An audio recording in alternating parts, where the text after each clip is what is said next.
on this episode of Stunt Stories. Hey, every time. if a stunt coordinator called you tonight and said, hey, we're going to do a film, I need you to come and do a stunt for me, and you could pick what it is, do you have okay, on your bucket list, okay, this is a stunt that I want to do? I don't know why, but for some reason, I want to jump off a building on fire. Okay, let's get the details of that. Let's get into the details. Never done a fire. I've been trying to get to do some fire stuff and train and everything, but I just have not had the opportunity to do it yet. How high of a building are you talking? Like 100 feet, 60 feet, 40? Well, I'd say something that's going to give me at least 5 seconds of free fall. So, gosh, that's high.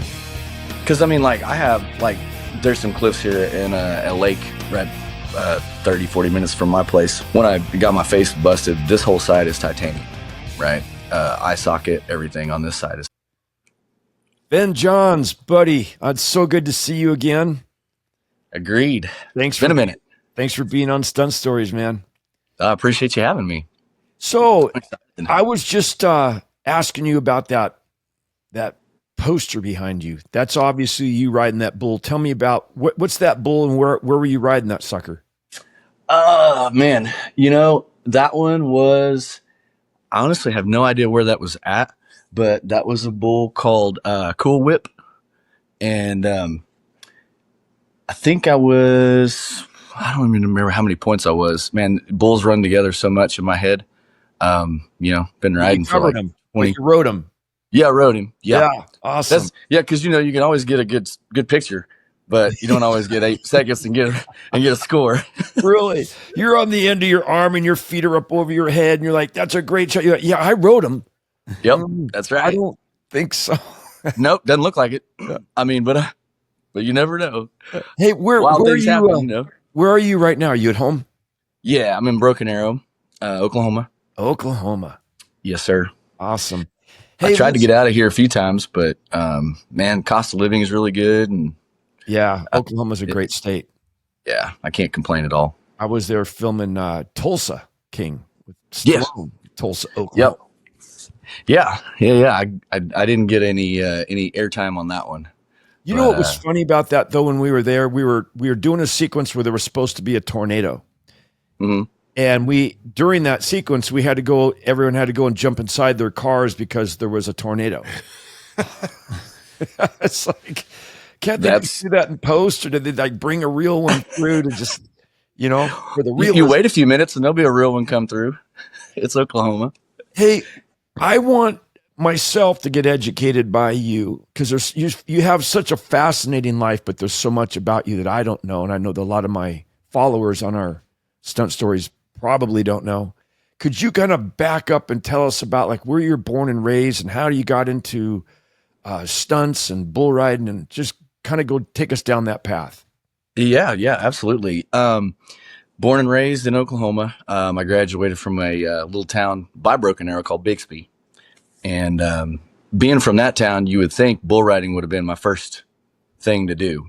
But when I was a little kid, just my dad passed when I was 7. My grandparents adopted me, his parents, and they just wanted the best for me. They did. I feel like they did a pretty good job. They just taught me hard work and all that good stuff. And I wanted to be in the Olympics in '96 for gymnastics. That was that was the life goal. Matter of fact, we actually were able to talk the city or the school into allowing me to use gymnastics as my electives, both of them, for the last 3 years of high school. So I only went to regular high school for 4 hours a day, and I would go train at 6 a.m. I'd go to school, and I'd go back to train right after that. And this is all, from junior high on. Wow. Went to OU on a full scholarship for gymnastics. Back then, you weren't able to go, because I was on a scholarship, I had to go to NCAA meets. I couldn't go to a USGF meet if it was on the same weekend. And, I'm not great at school anyway, and I didn't really like it. So I ended up giving up my scholarship after 2 years and coming back home to train with my original coach.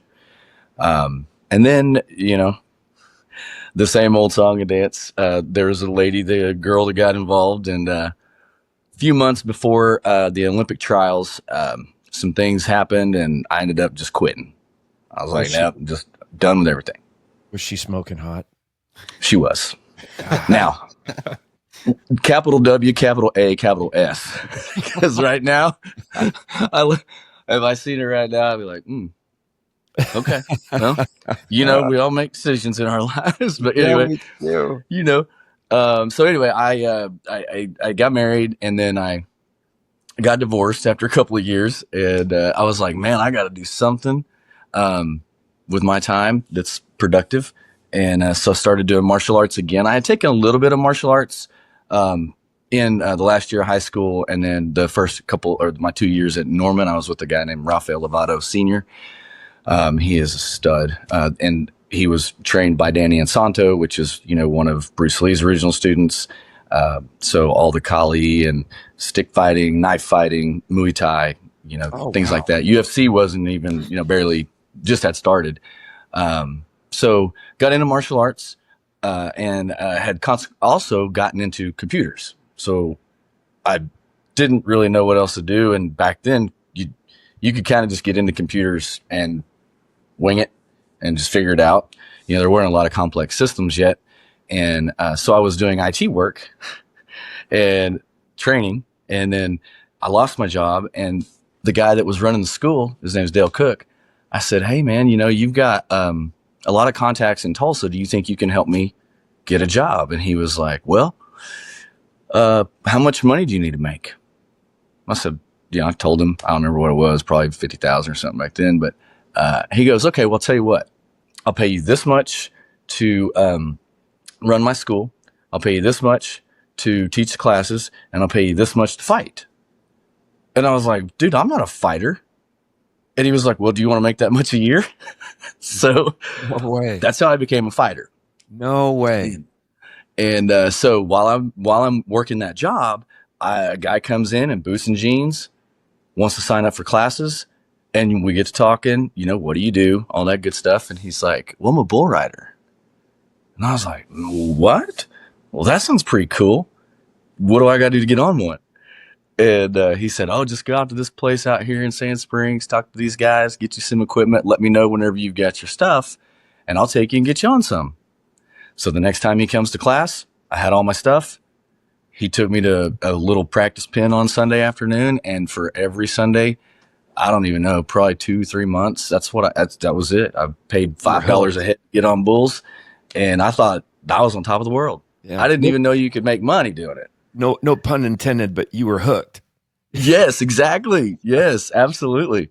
And so, I was just doing that, and a guy came by the practice pen, and he had this buckle. He was like, hey, you ride pretty good. You could win this. I didn't know anything about rodeo. I said, well, how do I do that? And he's like, well, you got to come to my rodeo. I'm like, well, okay. So you got to call in, show up, pay your money, ride your bull. Okay. Well, the guys that started me off were great guys, but they were not professionals. So I'm a pretty, I guess, very analytical in a sense of like, if you can tell me what to do with my body, I can do it kind of thing. And, the songs are lift and reach, or, everybody says, stay off your pockets. Well, how do you do that? What do you levitate? Like, there's got to be some muscle function that happens to make that happen. Right. So anyway, we got into a few tight spots, got my face smashed, tore my ACL, my MCL. And everybody was like, dude, see, we told you you're too old to ride bulls. Cause I was 25 at the time. And, everybody starts riding bulls when they're 5. I mean, everybody wants, bull riders now, like almost there might be 2 other bull riders that didn't have that goal to be a world champion bull rider when they were a little kid. I was never around it. I was in chalk. I wasn't in dirt. So I had no idea. And so everybody was like, we told you you're too old. And and this is proof. Vin, could you hold on for 1 sec? Yes, sir. I just want to explain to Dave what you meant by chalk and dirt. Yeah, I was going to ask. So when you were okay, yeah. you have. Yeah, I saw him Yeah. out of the corner of my eye. He made a face, and I just wanted.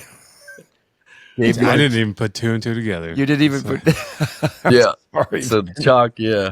Yeah. Okay.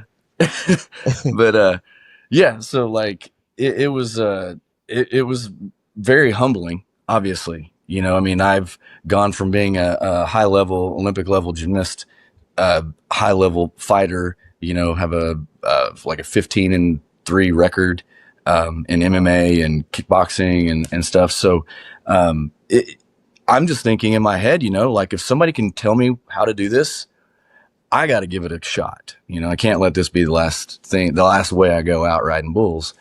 And so I found a guy named Gary LeFew and David Barry, and they ended up, I mean, I went to their camp. Same thing I did with you. You know, I was like, oh, there's a camp. Okay, well, let's go learn. And because I want to learn everything that I can. It just seems like you can just have more fun in life if you listen a lot and learn all the fun stuff that you think is fun. Find the best people, you know, find a best bricklayer to go if you want to go build bricks, right? Right. So go find the best and learn from them. And so that's what I did.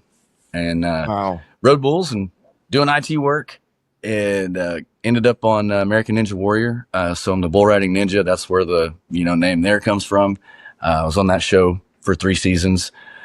Didn't do bad, but I've definitely again humbled. Thought I was a gymnast. Yeah. I can swing from stuff, Yeah. And I mean, like I said, I did pretty good. Didn't win it or anything, but had a lot of fun. And in the meantime, I'm, in Tulsa area and there's no gyms to train at. So I was like, well, I guess I should open a gym. So I opened a gym called BA Ninja Warrior. No. And I started training Wow. kids and adults and everybody. We had people that were on TV that would come train with me, other folks. And then I had people that had no ambition to be on TV, just thought it was really cool, to do ninja stuff and parkour. And so that started the business and got out of IT at the time, so I was just doing the gym, and that took, just as well as anybody, it is like 7. yeah, I mean, like people that own businesses, it's like you've got to have more hours than 24 in the day, it seems like, because I don't know how to get it all done. And then of course, COVID happened and ended up losing it all, bankruptcy, yada, yada. So we go all the way back down, and I'm like, well, guess back to riding bulls and doing IT work. And you and Ty Murray have a lot in common. Was Yeah. it Ty Murray a gymnast? yeah, he realized I can't remember how old, I think he was maybe 12-ish or something, if I remember right. He realized that like gymnastics, if you understand your body, then whatever you do, you're probably going to be it's going to be a little bit easier for you to learn it. Yeah. And so, yeah, I mean, I've seen him doing some parallel bar routines and stuff. And so, yeah, it's pretty neat. I mean, having some things in common with the greats. But now But that gymnast, that athleticism that you acquire doing gymnastics, I mean, some of the greatest stuntmen we've had in the industry, Ronnie Rondell, for an example, who just passed away. He was a Yep. gymnast, Right. a tumbler. Some of the best, Mhm. most talented stuntmen and women I know came from tumbling and gymnastics. yeah, I've noticed that now that I've finally gotten my toes, into this industry. Yeah. So let's And- talk about your stunt career now. How Yeah, have you so- been doing stunts? My first stunt job was on a project called 1,000 Tomorrows, and Gabe Hansen. Yeah. So we were teammates back in the day, and the whole time, for 20 years, he's kind of pecked at me, bro. You need to do stunts. You need to do stunts. And I'm like, man, I don't know anything about that business. I'm riding bulls and doing my thing, whatever. And so he decided to move back to Oklahoma. And on the plane back, I think it was the lady that wrote the book was telling him there was going to be a movie. Anyway, he ended up getting hooked up with it, being stunt coordinator. So he calls me and he's like, bro, I got the deal. Like, you're going to do this. You're going to be this guy's stunt double, and you're going to be the trainer, and you're going to be the da-da-da-da-da. I'm like, cool. And oddly enough, it's in Oklahoma. So I don't have to go but like 20 minutes away from my house. Oh, wow. And awesome. got enough time on that one, got my Taft-Hartley. And it was just a really, it was a weird experience because it was a bull riding movie, or my part of it was, so it's like, I'm just doing what I normally do every weekend anyway. It was meant to be. But now we're doing it all for a movie project, Yeah. and got to obviously meet a lot of great people on that project that I've since seen on other projects, obviously networking and everything like that. And I think I can't remember exactly how many, but just that was a little over 2 years ago. And I've been able to be part of, I want to say something like 11 projects in the 2 years. And a couple of them have been stunt double parts. Like I was one of Neil McDonough's stunt doubles in the last rodeo that just came out. And there's the scenes where he's wearing the hat instead of the helmet. That was me. And then they, CGI'd his face on my body. So like I had people calling me. They're like, "But is it?" Because, everybody's kind of got a form you ride. I mean, there's fundamentals to riding, but like you can like look at somebody if you watch bull riding, you're like, "Oh, that's Ty Murray," or that's Jim Sharp, or whatever. And so it's pretty neat. I'm fascinated. I again want to learn, and then obviously got to come to your school and learn how to crash cars. And I'm like, this is freaking awesome. Yeah, I can get paid to do this. Yeah, I know. That's what I tell people. I'm like, man, it's funny because I get to do things I used to get in trouble for. But now I get paid for it. Paid to do it. So for some of the stunt coordinators that might be watching, tell us what other, just you saying that you're a gymnast, they're going to say, okay, he could do practically anything. But what other, do you rappel? Are you a certified diver? What other skills you have? Yeah. So I've got obviously like the knife fighting, weapons, firearms, things like that. I cliff dive. I have scuba dive, but I'm not certified right now. I've got two goals. I'm just not really sure which one I want to pursue just yet, which is getting jump master, and so I can skydive. And I've done that before, but I would not say I wouldn't put that on my resume per se. I can do it, but I'm not certified. Driving cars, can drive cars. Have not been to any formal training yet with cars, but there's been a lot of real life learning in my past.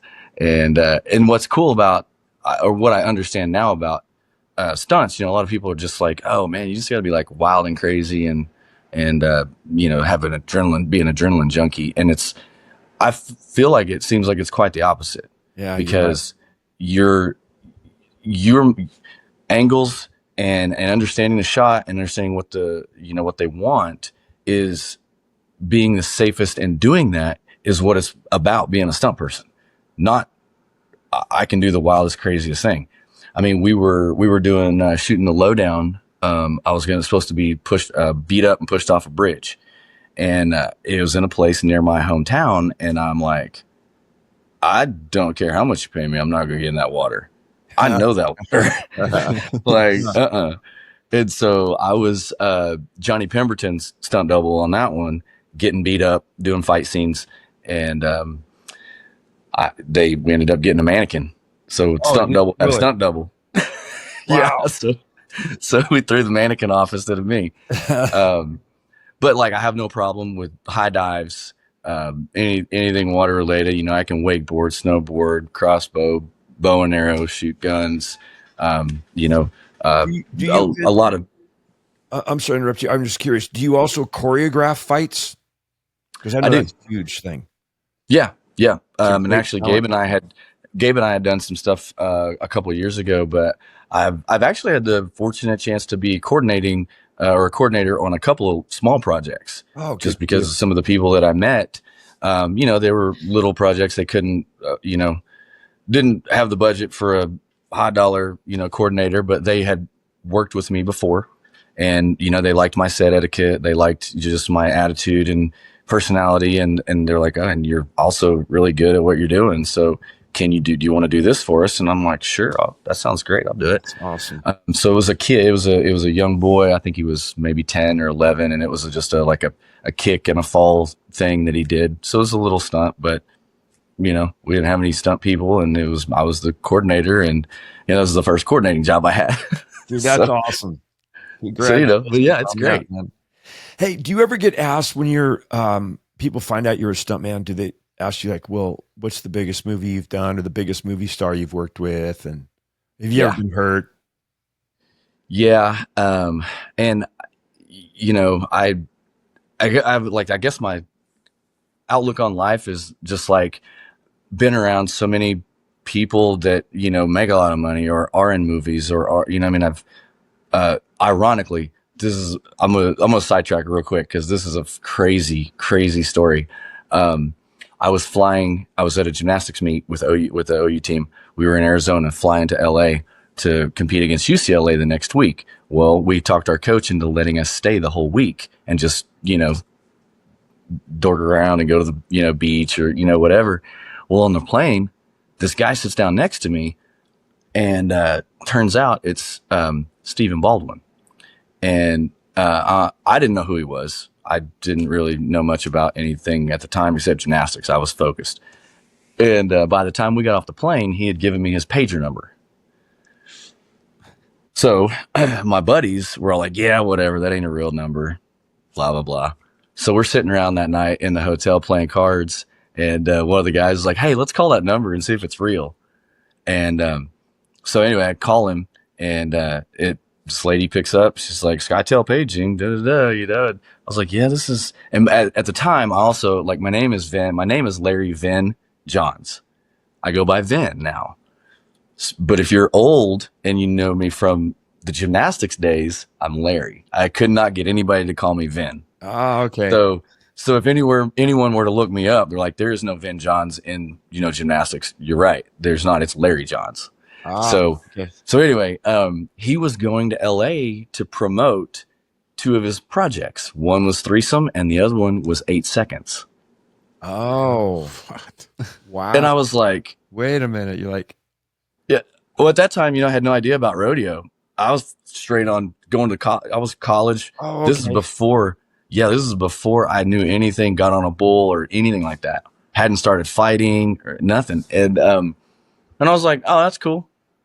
Yeah. I'm going to the Olympics, man. I don't, you do you, I'm gonna do me. Yeah. And anyway, we got to hang out. We hung out 2 or 3 nights in a row up there in LA, and he showed us around a bunch of places and whatnot. And then fast forward, 15 years or so, and I'm on a tour called the CBR. It's Championship Bull Riding. Oh, And I remember that.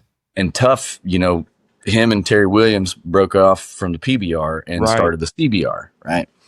And so I started riding in that organization. And of course, Tuff's at every one of them. So now I get to know Tough really well. We're hanging out, everything every weekend. And one night I was like, hey, I tell him the story about Steven. And he goes, yeah, whatever, And I'm like, no, seriously, if he ever calls you or something or whatever, ask him and see if he remembers a gymnast from Oklahoma named Larry.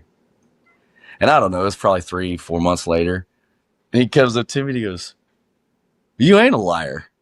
And I'm like, what it was out of the blue, I'm like, what are you talking about? He was like, yeah, Steven, we chatted a little bit and I mentioned it. And he was like, oh yeah, that guy was cool, blah, blah, blah. So I was like, how wild is it that I have no inkling, idea, or anything about rodeo? I got my goal, and I run into this guy who is one of the most a part of one of the most instrumental movies for rodeo. And then I turn around and I'm a professional bull rider for 25 years after that. Dang. So yeah, it's pretty wild. Wow. Now that whole movie was then about Lane Frost. Yes. 8 Seconds. Yeah. Mm-hmm. Yeah. And he played, Steven played Tough, and, Luke Perry played, Lane and everything. So it blows my mind, literally, thinking about it all the time, every time. If a stunt coordinator called you tonight and said, hey, we're going to do a film, I need you to come and do a stunt for me, and you could pick what it is, do you have on your bucket list, okay, this is a stunt that I want to do? I I don't know why, but for some reason, like I want to jump off a building on fire. Okay, let's And I've get into never, the details of that. Let's get into I've the never, details. I've How never high? done a fire. I don't, I, you know, I've been trying to get to do some fire stuff and train and everything, but I just have not had the opportunity to do it yet. So, How high of a um, building are you talking? Like 100 feet, 60 feet, um, 40? well, I'd say like something that's going to give me at least 5 seconds of free fall. Oh my So, gosh, that's high. because I mean, like I have, like, there's some cliffs here in a lake right 30, 40 minutes from my place. Um, when I got my face busted, this whole side is titanium, right? Eye socket, everything on this side is titanium. And I was jumping off these cliffs, doing full twisting gainers, and I was trying to showboat and slowed it down too much and ended up face planting on off of it. And it's about a 70-foot cliff. Wow. And I had an orbital floor blowout fracture, vitreous hemorrhage, like a small retinal tear. And luckily, the girl that I was dating at the time, she was a nurse for a cosmetic surgeon. And what had happened was the lower eye muscle got trapped in the eye socket crack, so I couldn't move my eye. Oh wow. And so he went in and just, put me under, lifted up the eyeball and like pulled it out, trimmed up a piece of silicone that he used for cheek implants, laid it on the floor, and it's fine. So I said, that's, And you're good. so that's why I'm like, that's about 70 feet. And that was probably, I don't know, I feel like it was probably, maybe 2 seconds to maybe 3. Yeah. So I'm thinking, 4-second, 5-second fall would be fantastic. Yeah. It's like, It's 40 stories. is that 40 stories? Is it? Yeah, residential stories, it'd be about 40 stories, but like commercial story buildings or whatever, it'd be about 28.5 feet or 28.5 stories. So how many feet is that? So 400 feet. I think that would be 100. the new world record. Would it? I think so, because Bobby Brown on the new Fall Guy movie, his son, Yeah. just did the world record, and I don't think it was over 200 feet. Damn. Well, I got lofty goals, but Oh, dude, that's awesome. seems right in my mind. Yeah, on fire. Yeah. On fire. I mean, As you're falling, if you're getting hot, what are you going to do? No one's going to Exactly. come in there and put you out. You're like, right. you're committed. Yeah, exactly. I'm full force. There is Yeah. no, I mean, once I make a decision, it's just a formality of time before it's completed. Hey, I mean, that's Again, going back for the stunt coordinators, which I think this is a great opportunity for people to get to know you and see you and know your talents and skills and whatnot. Let's talk about your height and weight. What are you right now? I'm a 170 and 5'8". I'm brown hair, blue eyes. Right now, I'm actually fixing to get a haircut tomorrow, but I've been like, since I got into the stunt stuff, it was like I just kind of quit shaving and quit cutting my hair because Yeah, you never know what It's the somebody might best. want. it's the best, man. Unless you like having hair glued on your face and a wig, which Right. I do the same. I'm like, let it just grow. They could always take it off. It's a pain in the ass to put it on. Yeah. I feel like it just, it's, I don't know. It's kind of weird to say maybe, but it's like, even if I'm paid to do something, I still don't want to be like a burden. I mean, I know that's what people's jobs are, but it's like, if we can be more efficient and then that makes the whole project go faster, better, whatever. It's like, Yeah.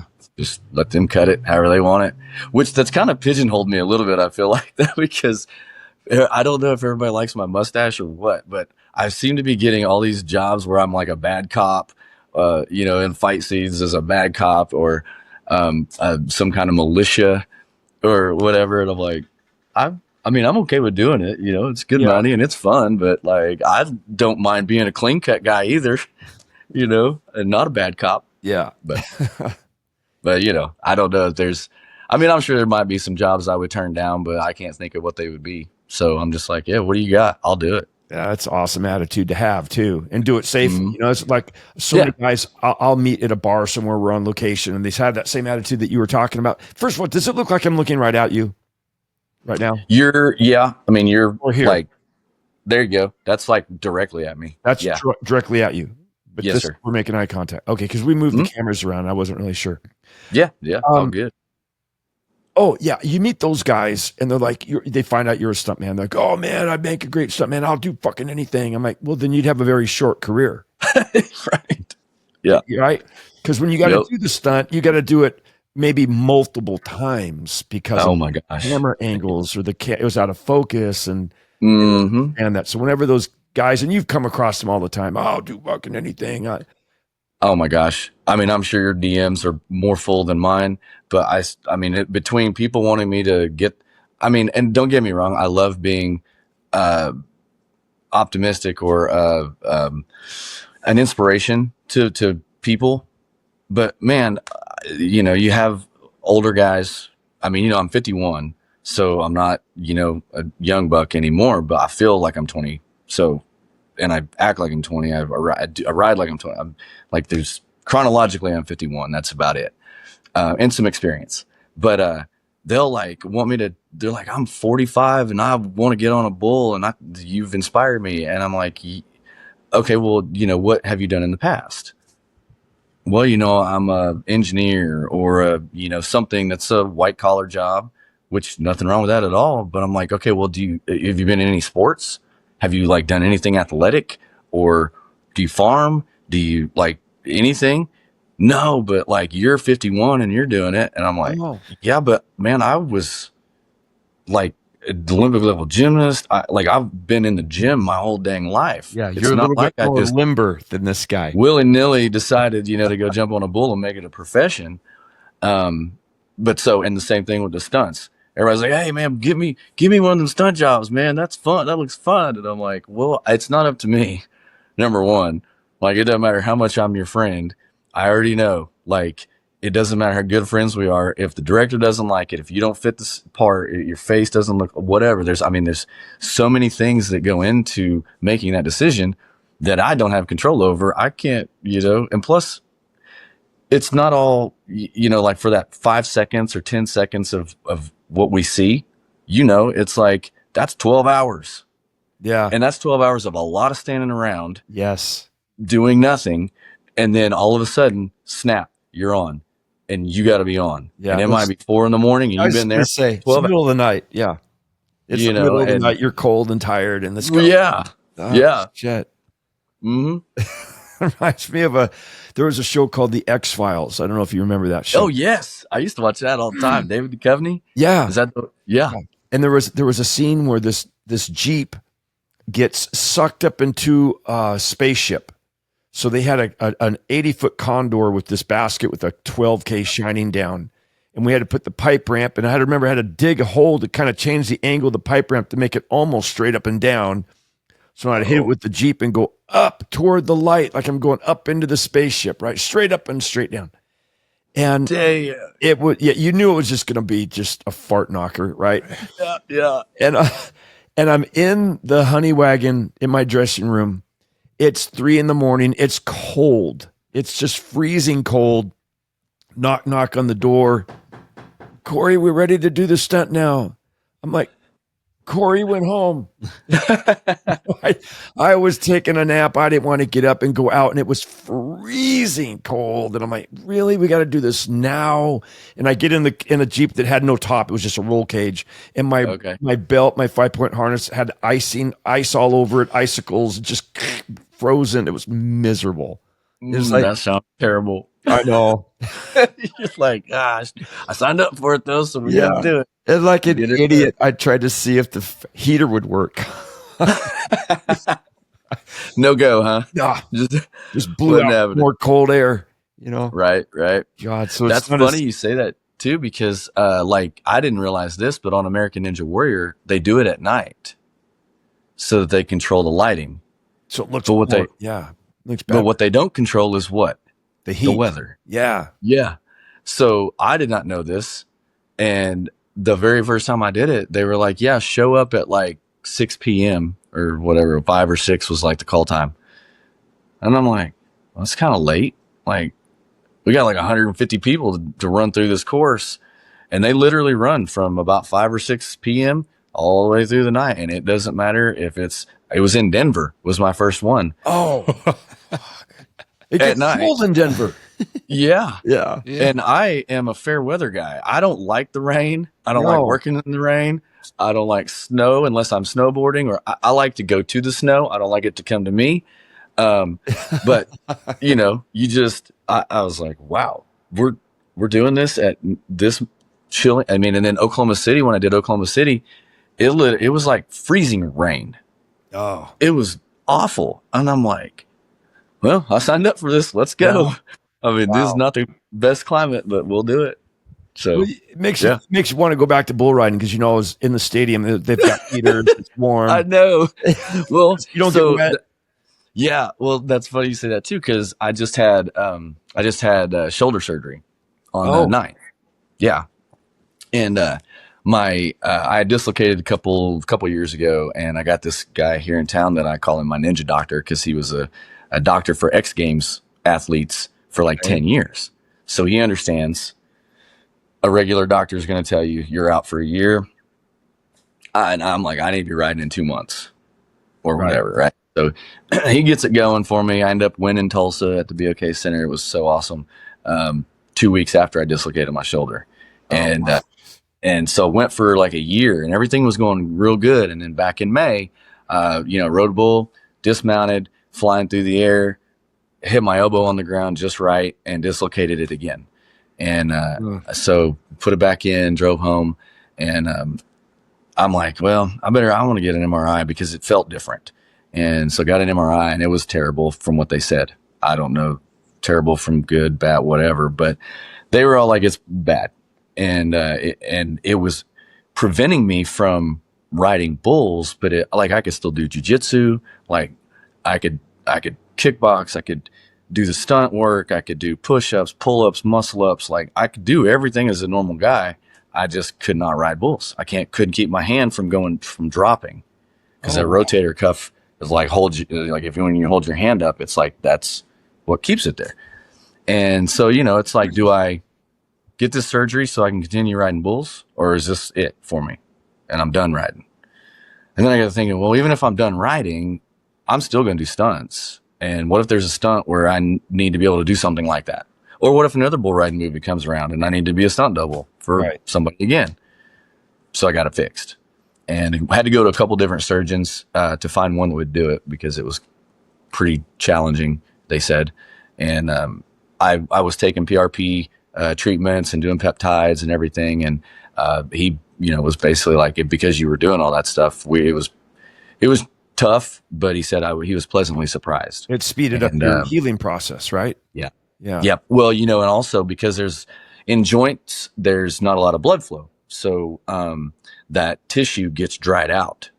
Oh. And so because I was doing, all those other things, that was helping keep it, I don't even know what the word is, like juiced up or blood, I don't know. Whenever he pulled it out, it just came out. It didn't break. They didn't have to put a cadaver in, and it had been that way for 2 years almost. And so it was retracted all the way back down into my, and a matter of fact, when I did your school or came to your deal, it was torn. No kidding. Yeah. Never. And I know there was just a little bit in my head. I was like, when you said, I think we were on the side of the car and you were 3, 2, 1, go. And I was undoing stuff. And I think, I don't know if you remember this or not, but when I brought it up to you that I couldn't get out of that one harness, and I was explaining why I felt like I couldn't get out of it very fast. And you were like, no, let's get rid of that one. We're going to go with this other one. And I do remember that. And that was part of the reason. Cause like I couldn't maneuver my shoulder in a certain way to like get out of that one as fast. Uh-huh. And, but then whenever we went to the other 5-point harness, it had the twist, on the it. Cam lock. Yeah. Yeah. Yeah. And the one that I won, it was easy. Yeah. And so, but I was worried for a second. I was like, oh my gosh, am I going to be able to get myself up and pull and, do everything? And no problem. Yeah. Yeah. You won that competition. Yeah. That was kind of cool. That was fun. That was a fun thing. I love that kind of stuff. So do you have anything coming up on film or TV? There's a project that I believe on the maybe the 17th. I've got like a indie stunt, just like a takedown scuffle thing. The stunt coordinator, he's like, "You sure you're gonna be okay? Like shoulder?" Like I'm like, "No, I'm good, man. I've already been to Muay Thai class. I'm playing guitar. Like, Yeah, I'm good to go. yeah, like I can't ride a bull right now, but Hey. I can tackle. I can fight. I can, you know." Do you know Wade Allen? Wow, that name sounds familiar. I feel Really like, great guy. He does a lot of Taylor Sheridan's projects. oh, that's okay. Yeah, Yeah. Okay. I've been Yeah, working I with- don't know him. I I've been mean, I'd working like with- to, but I don't know him. Yeah, I got to get you two guys together and have him meet you. He's an awesome man, stunt coordinator. He's doing Lioness Oh yeah, right right now, on. and I've been watching that. Yeah, and I know he's hiring quite a few guys. So I'll talk to him about you. Put in a Oh, good sweet. word for I you. would appreciate that a lot. And Yeah, just so that'd I be great. have it, go ahead and text me your phone number Okay. and your Yeah. contact so we can get in touch with you again. Okay, Okay, absolutely, will do. dude, it's good seeing you. You look good, man. Thank you. I enjoyed your Yeah. stories, and I want to thank you for taking the time to be on Stunt Stories. Bro, I appreciate it, and I'm honored that I could be part of it. So thank you very much, and thank you for everything you've done. And again, like this is like a dream come true for me, just being in the presence of great people. I just love being around great, awesome people. So thank you. We'll get some great, awesome people, and we'll bring them in here, and we'll bring you back on. Sweet, I'm down. Let's All right, go. brother. Good seeing Love you it. again. Okay, good to see you too, sir. Take care. Take care. Alrighty, bye now.